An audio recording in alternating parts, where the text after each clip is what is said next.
Making Uncountable Nouns Countable, a Quantifiable Guide. Hello, English learners.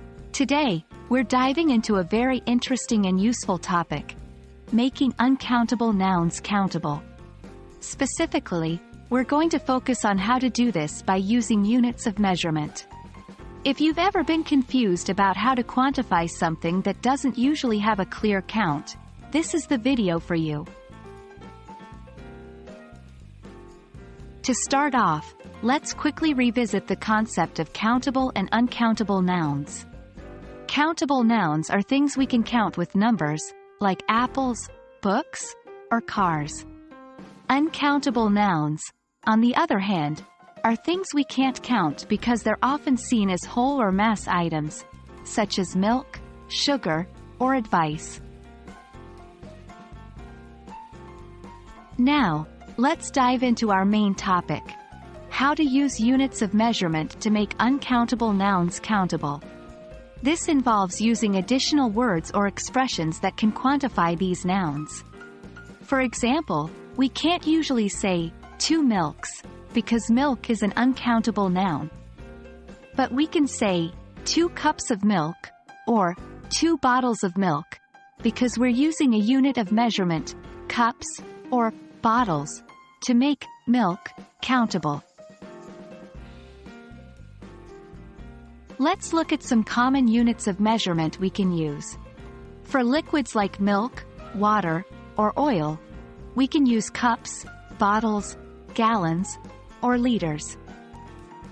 For substances like sugar, rice, or salt, we might use teaspoons, tablespoons, cups, or bags. For non-tangible things like advice or information, we can use pieces or bits, as in pieces of advice or bits of information. Remember, the unit of measurement we choose should make sense based on what we're trying to count. It's time for some practice.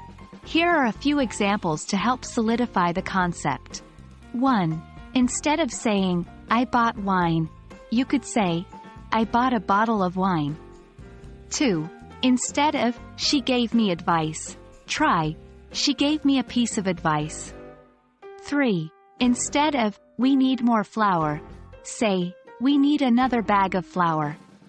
As you can see, by using units of measurement, we can make uncountable nouns countable, providing more details and precision in our communication. And there we have it. Now you know how to make uncountable nouns countable by using units of measurement.